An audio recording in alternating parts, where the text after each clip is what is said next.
Bonjour, je vais essayer de commencer une série de vidéos pour, pour expliquer ou tenter d'expliquer le monde dans lequel on vit, le monde dans lequel on évolue.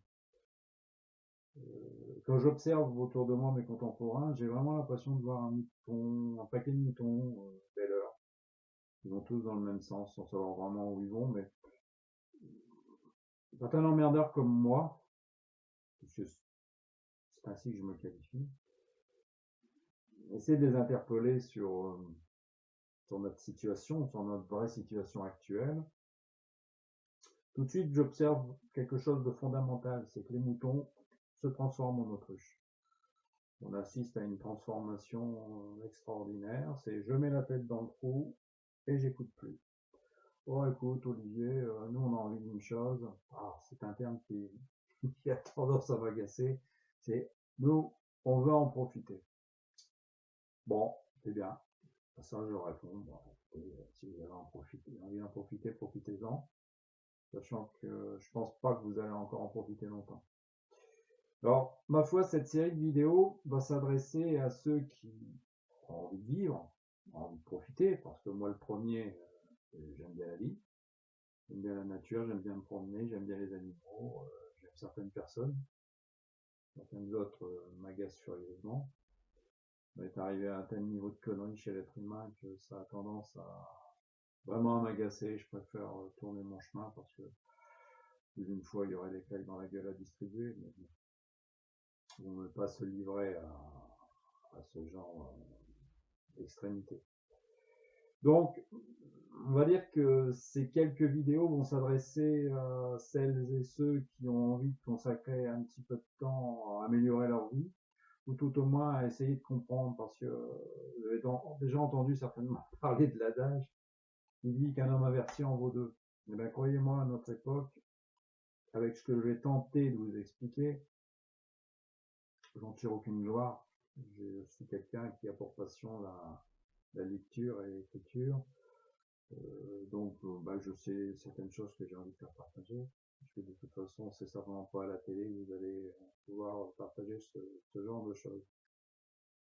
Si vous préférez regarder Cyril Hanouna, c'est votre problème. Si vous avez envie de passer quelques dizaines de minutes avec moi, eh bien tant mieux pour vous. Sinon, tant pis. Quoi qu'il en soit, ces vidéos sont là pour vous parler de choses que vous n'entendrez jamais ailleurs. Jamais, jamais. On va vous dire que tout va bien. On va vous dire que, bon, bien sûr, vous êtes des vilains dépensiers. On est endetté, par exemple, au niveau de la France, parce que bon, je suis français, donc je vais leur parler de la France. On est, on est endetté parce qu'on est des vilains dépensiers. Bon, certes, certains le sont, il y a eu des abus, par exemple, au niveau de la sécurité sociale. Étant plus jeune, moi, j'ai eu l'occasion de constater des gens qui partaient en vacances sur le compte de la Sécu. Bon, maintenant, les malheureux qui sont malades ont beaucoup plus de mal à partir en cure. Bon, ça c'est en aparté. Quoi qu'il en soit, notre gouvernement nous parle constamment d'endettement, restrictions. Il faut faire des coupes budgétaires. Bon, ils font doucement rigoler nos ministres et compagnie qui donnent des grands conseils avec un petit toast au caviar à la main et une coupe de champagne dans l'autre. La dette, j'aurai l'occasion d'y revenir et vous verrez ce que c'est exactement que la dette et vous verrez ce que c'est que l'argent. Par exemple, une question à se poser, qu'est-ce que l'argent? D'où vient l'argent? Vous serez très étonné de constater que il n'y a pas beaucoup de monde qui sera capable de vous répondre. Peut-être même votre banquier, votre fameux conseiller en costard 3 pièces, sera peut-être même pas foutu de vous dire exactement ce qu'est l'argent et d'où il vient et sur quoi il est basé. Moi, je me ferai un malin plaisir de vous expliquer qu'il est basé sur rien, que c'est du véritable papier cul. Alors, de temps en temps, j'aurais peut-être un langage assez peu châtié, mais vous savez, les bons mots, ça percute l'esprit. C'est pas parce que quelqu'un parle très bien sans jamais dire de gros mots que c'est quelqu'un de parfait. De toute façon, personne n'est parfait sur cette terre.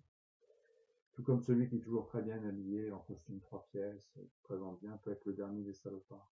Observez ce qui se passe à l'Assemblée, tous ceux qui nous embourbent à longueur d'années en nous balançant de nouvelles lois qui vont nous appauvrir sont toujours en costard cravate.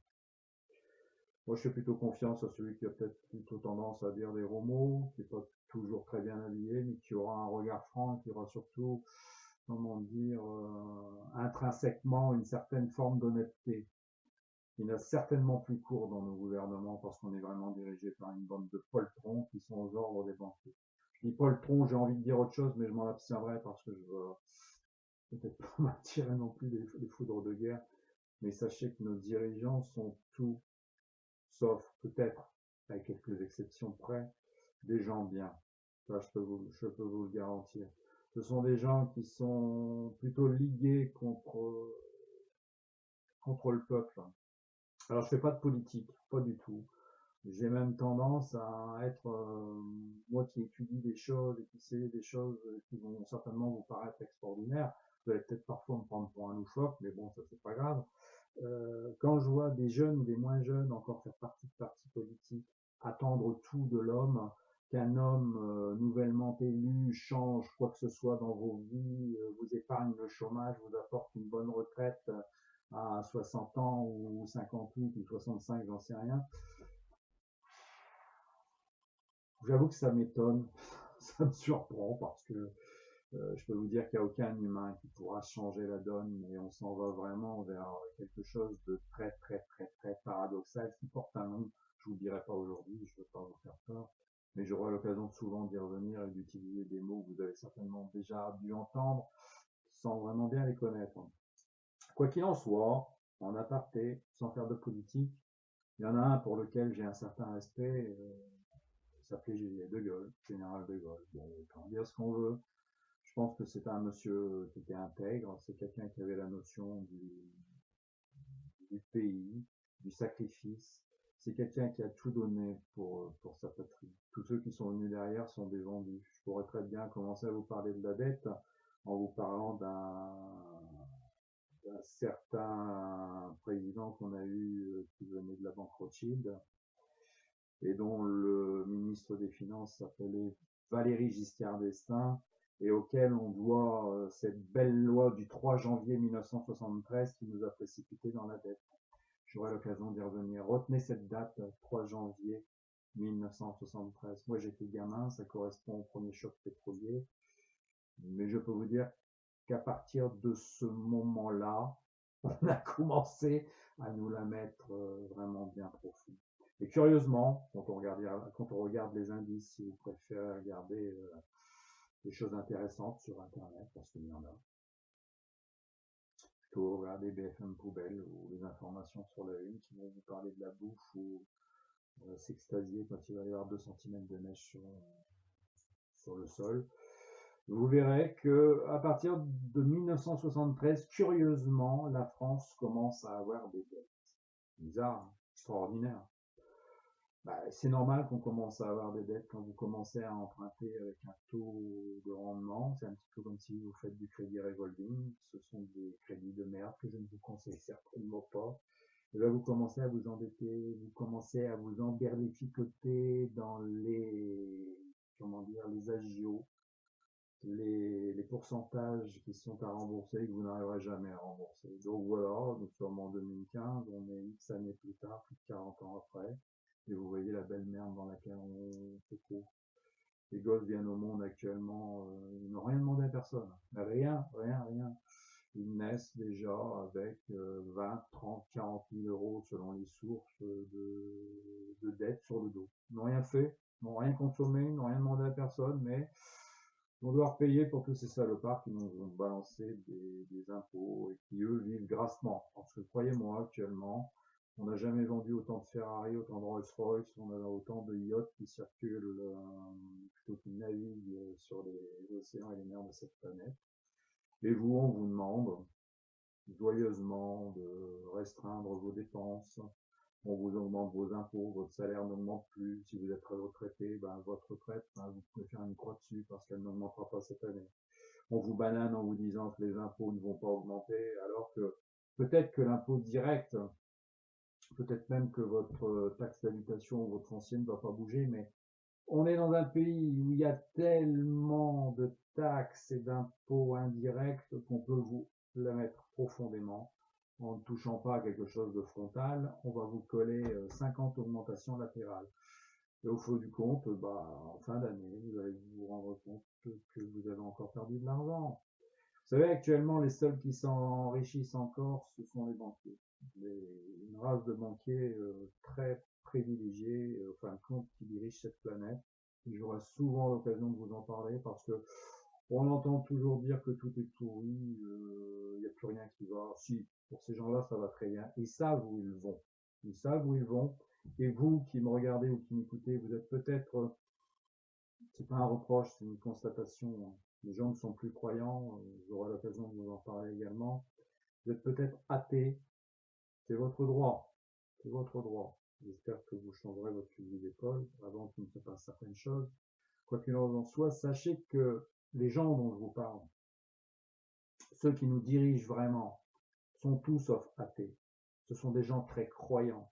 Croyez-moi que par exemple, un bouquin comme la Bible, ils la connaissent, ils l'utilisent et ils l'inversent. Quand vous entendez Obama aux États-Unis qui cite des versets bibliques dans ses discours, ce n'est pas pour rien.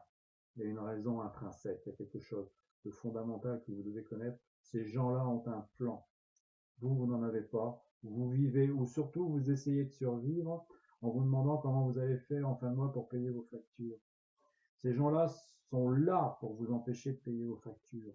Parce que lorsque vous êtes préoccupé uniquement par le fait de vous dire comment je vais payer mes factures, vous ne pensez à rien d'autre. Et là, ils ont gagné.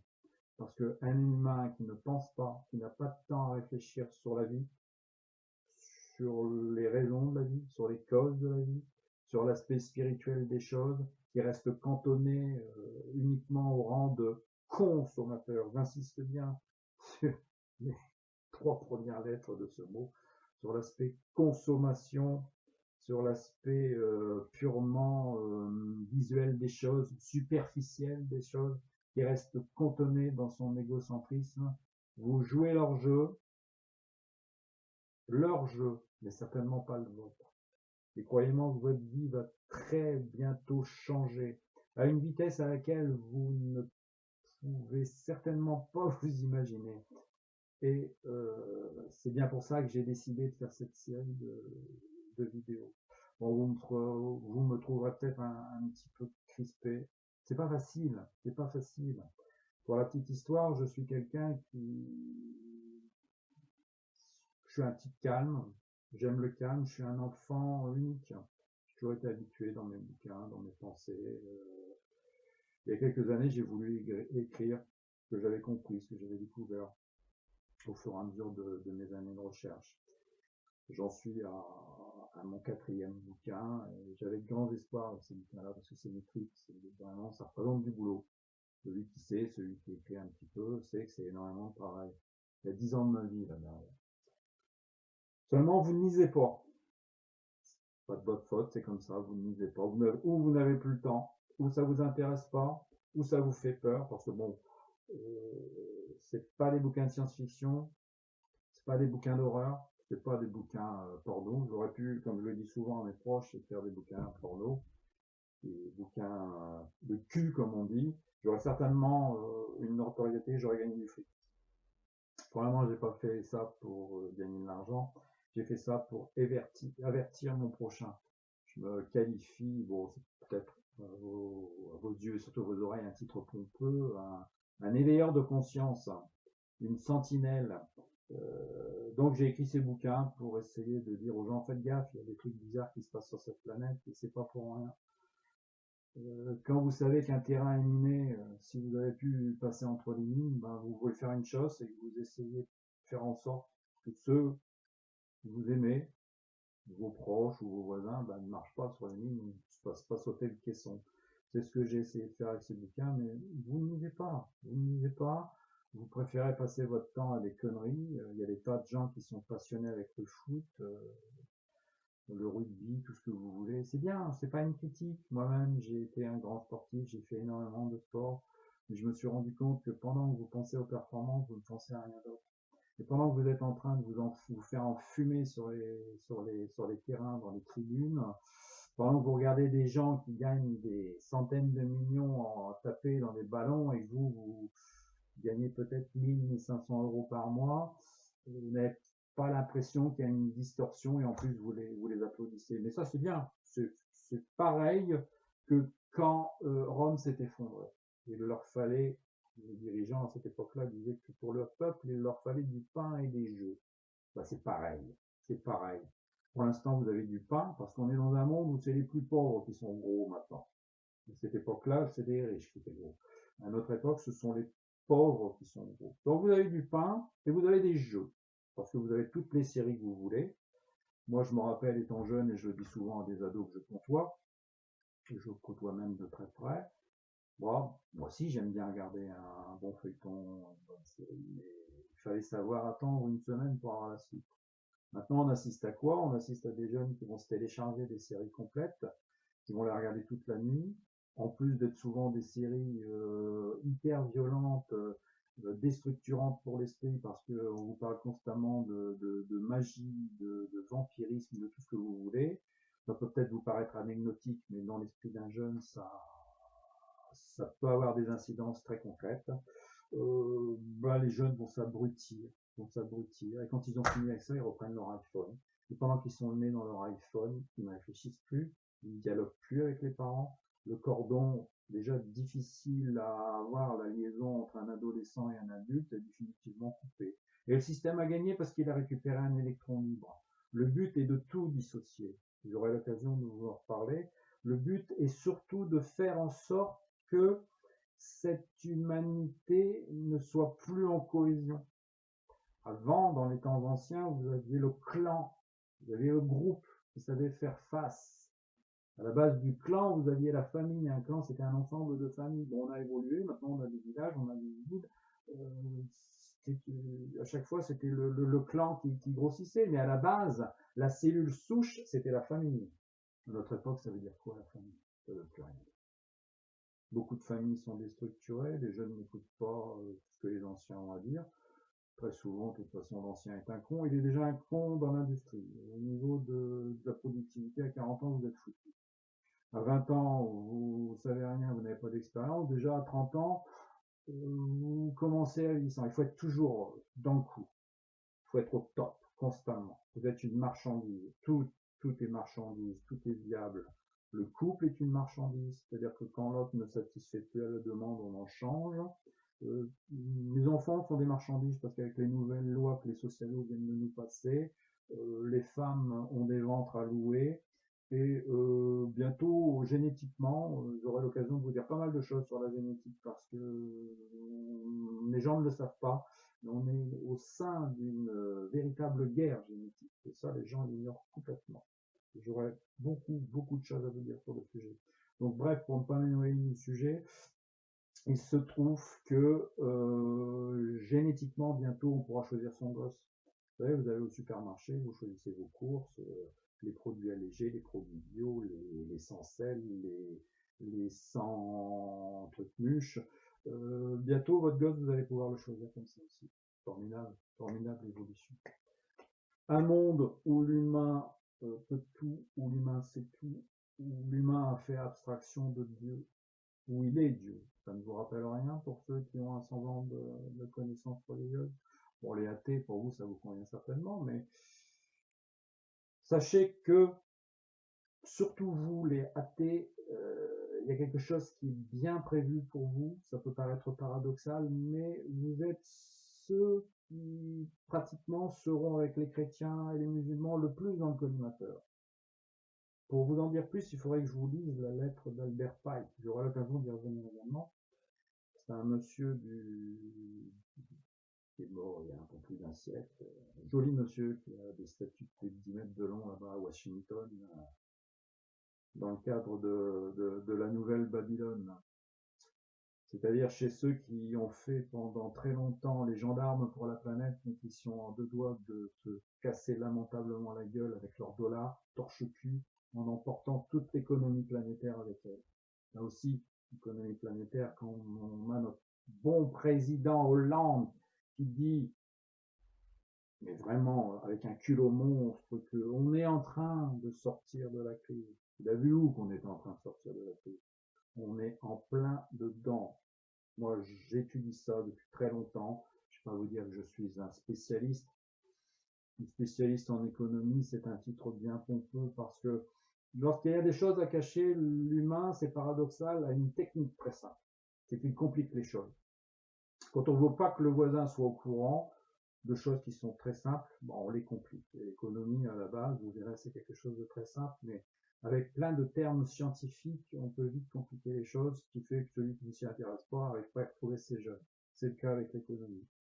Eh bien, notre économie, comme j'ai l'habitude de le dire, elle a, vous avez déjà été au passage à niveau, regardez, passer un train, vous savez, le gros train de marchandises qui est chargé ras la gueule, qui fait 2 km de long et qui va mettre 10 km à freiner.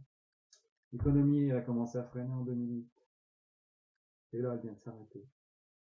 C'est ferme, c'est définitif. Attendez-vous au crash. Si je n'ai qu'un conseil à vous donner, c'est dépêchez-vous de retirer votre argent des banques.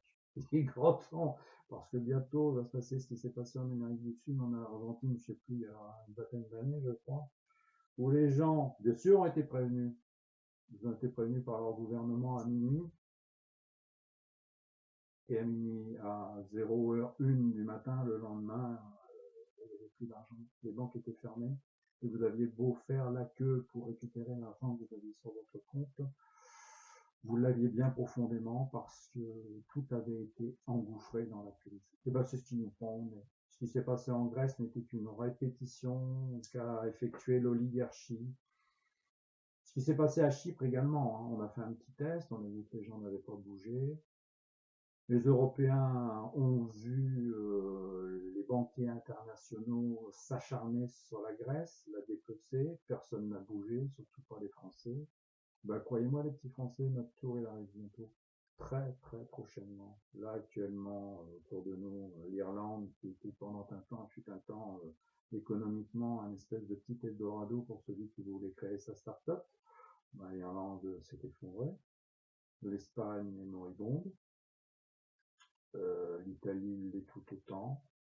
Le tour de la France, ben, vous savez, quand on est obligé d'emprunter tous les mois pour payer les RSA, pour payer les retraites, pour payer les fonctionnaires, quand chaque mois vous êtes obligé de rajouter un nouveau crédit revolving, il vient un temps où, ma foi, le navire coule. Et là, le navire France, les cales sont pleines. Il va commencer à sombrer. Et c'est seulement quand les petits Français commenceront à avoir les pieds un petit peu mouillés, on va dire, oh non, c'est mouillé, qu'est-ce qui se passe là? Que peut-être vous allez vous réveiller. Alors, bien sûr, ceux qui sont encore là à regarder cette petite vidéo de novice, la deuxième, c'est la deuxième que je réalise dans ma vie. Ceux qui en sont encore à ce stade-là sont des gens qui ont certainement une ouverture d'esprit autre que beaucoup, que le commun des mortels, parce que les autres ont déjà décroché au bout d'une minute en disant qu'est-ce qu'il nous veut ce connard, on n'a rien à faire de ces histoires pour qui se prend. Je me prends pour personne, je suis moi-même un petit Français, j'ai moi-même mes soucis, j'ai été chef d'entreprise pendant longtemps, on m'a emmerdé, je suis encore emmerdé régulièrement avec le RSI parce que on a affaire à des organismes qui nous phagocytent, qui nous empêchent de travailler. J'ai des copains qui sont encore chefs d'entreprise mais qui sont emmerdés, qui ont 5, 10, 15 employés, qui ont toutes les peines du monde à poursuivre leur activité, à renfort de nouveaux règlements qui arrivent les uns à la suite des autres. Enfin bref, qui sont emmerdés. Ce sont les productifs, parce que ce sont ceux qui sont au Parlement, là, ceux qui sont le cul dans leur gros fauteuil, dans leur costard 3 pièces, eux ne produisent rien. Ce sont eux les parasites. Et ces parasites-là ont droit de citer, comme disait Coluche, ils s'autorisent à parler, et surtout ils s'autorisent à nous créer des tas de lois, des tas de taxes qui nous enfoncent, qui sont en train de nous étouffer. Et c'est là que vous devez vous poser la bonne question en vous disant, mais pourquoi nous, qui sommes productifs, qui essayons de faire quelque chose, on nous emmerde toujours? Pourquoi en général celui qui ne fait rien, qui passe son temps à être à la charge de l'État, lui, est respectable? Vous savez, quand dans nos gouvernements, vous avez des tas de gens qui n'ont même jamais travaillé de leur vie. Ils ne savent pas ce que c'est que le boulot. C'est des ronds de cuir, ce sont des énarques, ils sont sortis de l'école, ils ont tout de suite eu un poste, et ils se permettent de dire comment nous devrions travailler. J'avais 25 ans, je me suis retrouvé chef d'entreprise. J'étais fier. Jeune, con, mais fier. Fier parce que dès le départ, j'ai pourvu à l'embauche de plusieurs personnes. Je m'attendais à être aidé.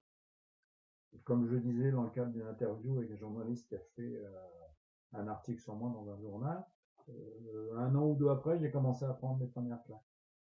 Je me dis, ah, je me suis pris une claque, pourquoi? Je comprends pas. J'ai compris maintenant. Et c'est parce que j'ai compris que j'aimerais vous faire partager cette série de vidéos que je vais présenter. Une série de vidéos dans laquelle on va parler de différentes choses. J'ai plein de choses à vous dire. En fin de compte, je ne vais faire que suivre un petit peu la table des matières de mes bouquins.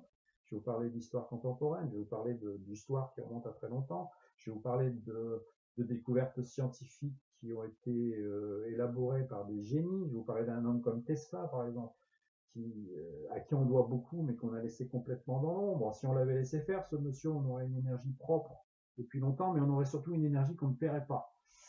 Alors, il est évident que si vous ne payez pas votre énergie, c'est emmerdant pour ceux qui ont envie de se remplir les poches sur votre dos, et surtout pour les pétroliers.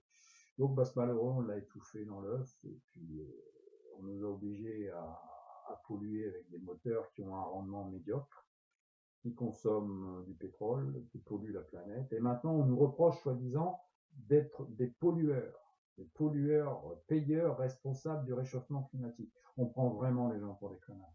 Parce que celui qui adhère à cette théorie de réchauffement climatique, c'est vraiment qu'il n'y connaît rien. Alors, par exemple, je vais me faire un plaisir de vous expliquer exactement qu'est-ce qu'il en est et ce qu'est ce réchauffement climatique.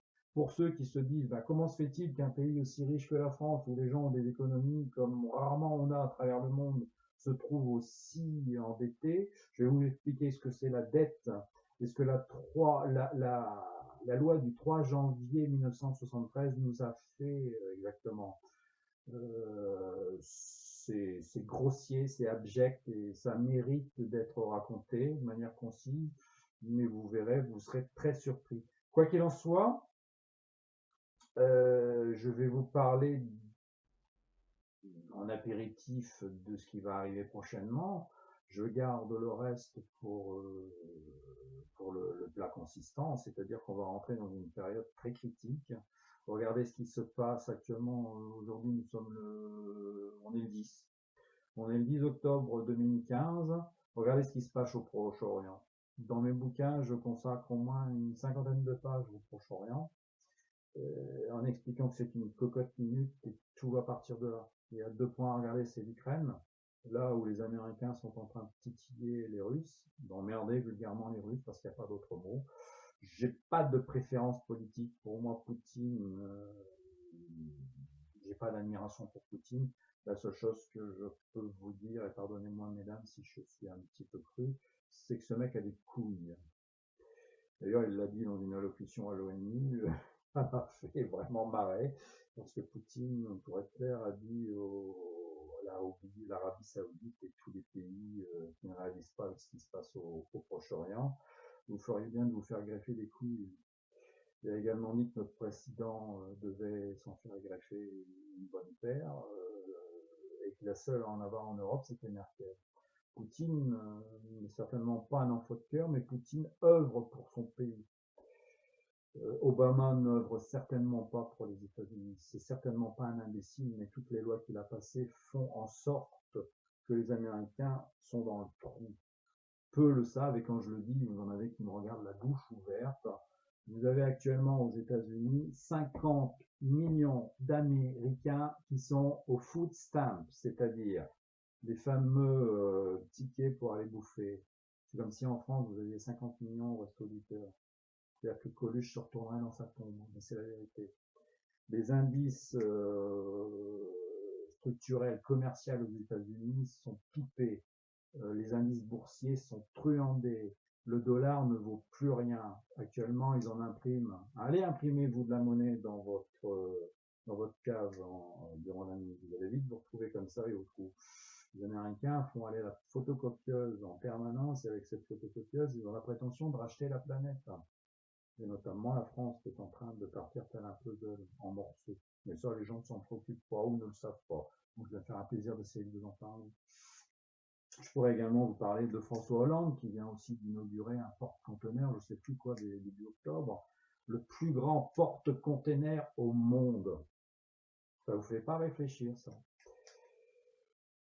Il n'a même pas été fabriqué au Havre, il a été fabriqué en Corée, ce fameux porte-conteneur. Qui plus est, on va exporter quoi? Nos entreprises ferment les unes après les autres. Le plus grand porte-conteneur va exporter quoi?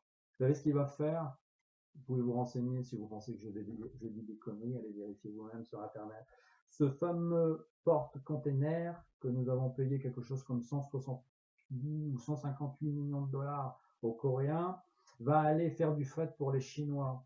C'est-à-dire qu'il va servir à aller chercher des produits chinois pour inonder le marché français.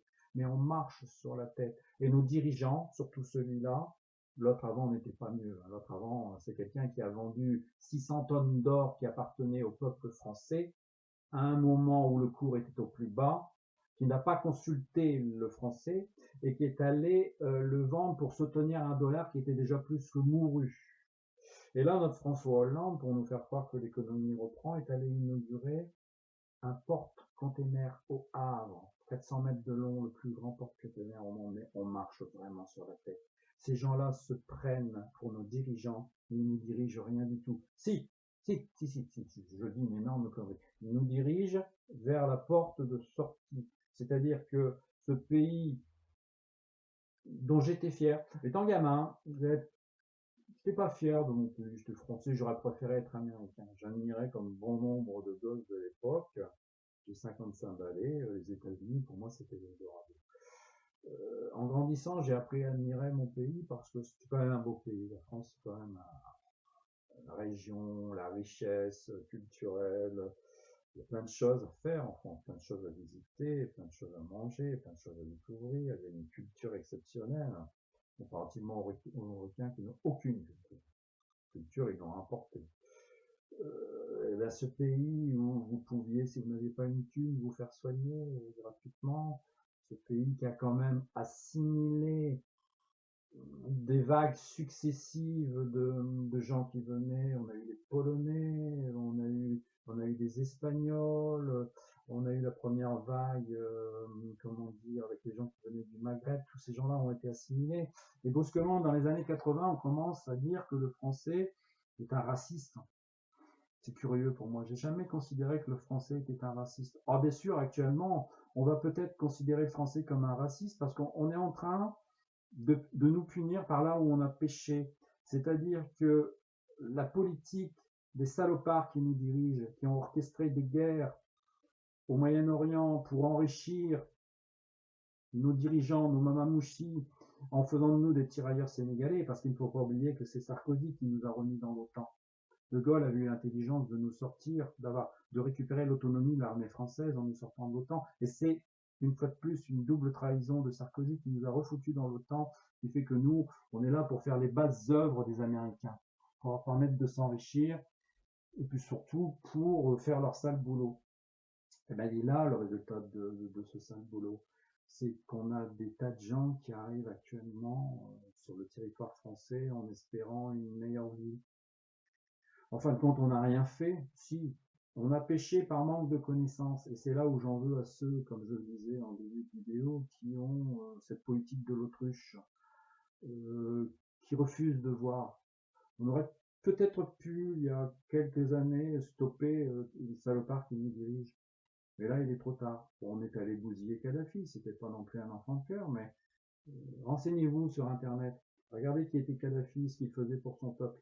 Voyez-moi, à l'époque, le peuple était loin d'être malheureux et bénéficiait largement de l'argent que produisait le pétrole. Ben, regardez maintenant, regardez ce ben, la Syrie, c'est pareil.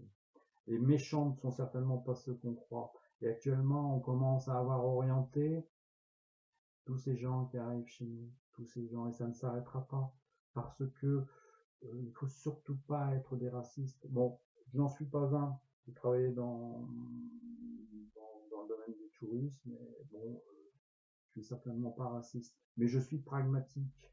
Et je sais qu'un pays qui a des ennuis financiers, qui a déjà du mal à nourrir les siens et à trouver du boulot pour les siens, ne peut certainement pas absorber cette masse qui s'en vient.